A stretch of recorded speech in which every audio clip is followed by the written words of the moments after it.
I'm a police officer that quit his job after a paranormal experience. I'm not a superstitious person.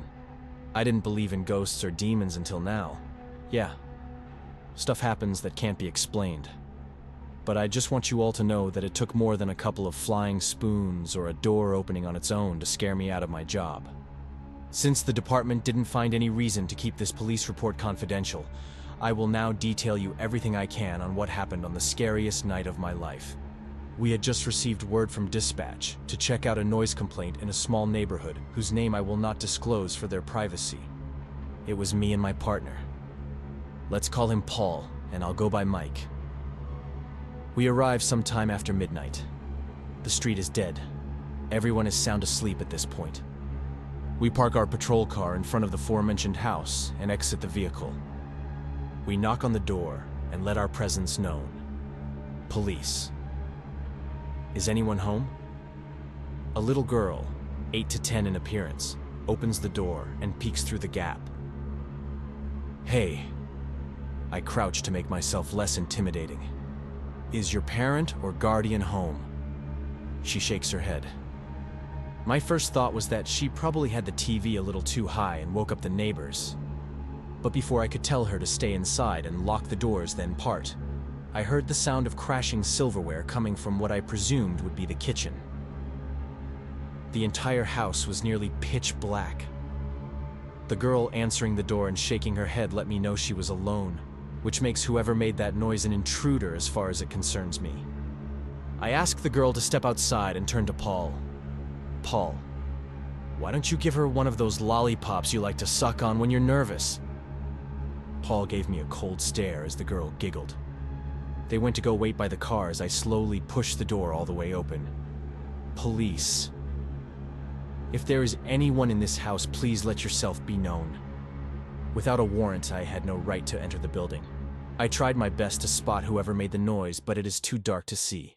Just any sign of a threat and I would be justified to search the house. But nothing. I left the door open and headed back towards Paul and the girl.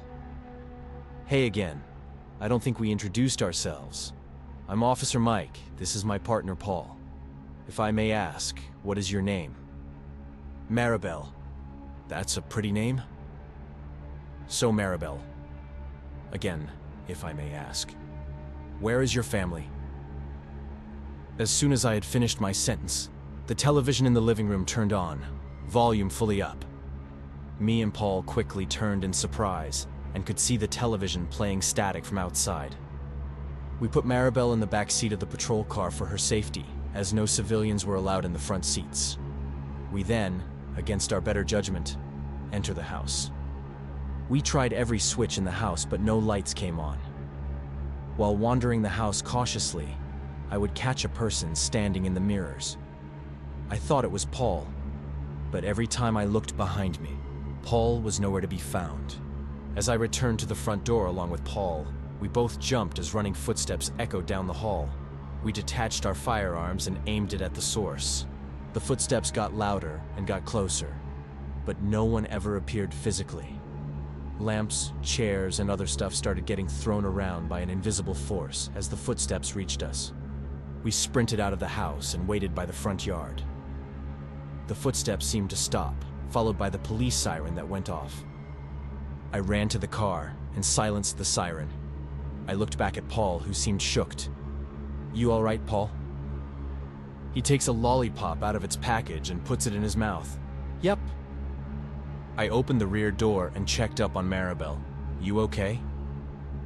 She nodded her head, so I walked back to Paul. I don't know what to make of this, he said. Yeah, me neither. No, seriously. Ignore the running invisible man that knocked everything down for a second. All the family photos, pictures on the wall. He points at Maribel. She's not in any of them. So what are you thinking? The footsteps led outside. Then the siren goes off. There's a million buttons in that car. What are the chances? Paul, are you trying to tell me that Maribel is haunted? How do you explain what we just saw? I'm sure there's an explanation.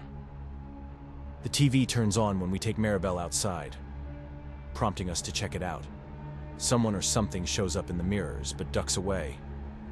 I remember wanting to shut him up. Not because he wasn't making any sense, but because he was.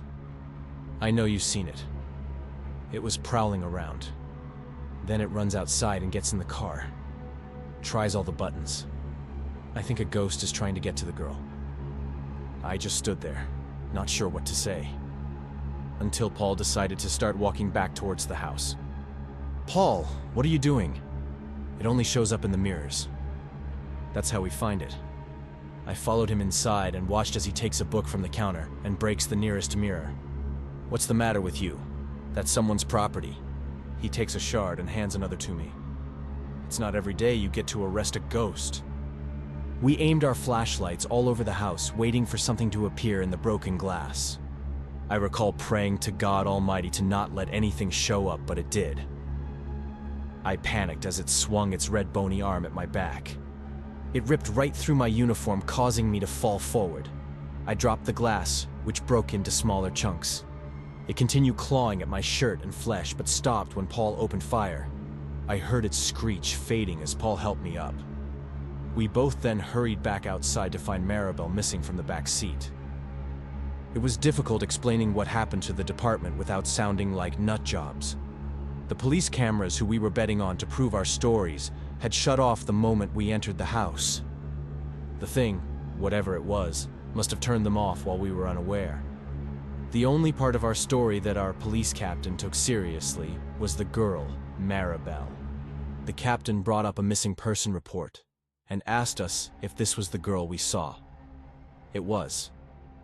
It's been just a few days since I gave up the badge to save whatever little pride I could spare. I just ask to whoever reads this, and to whomever it may reach.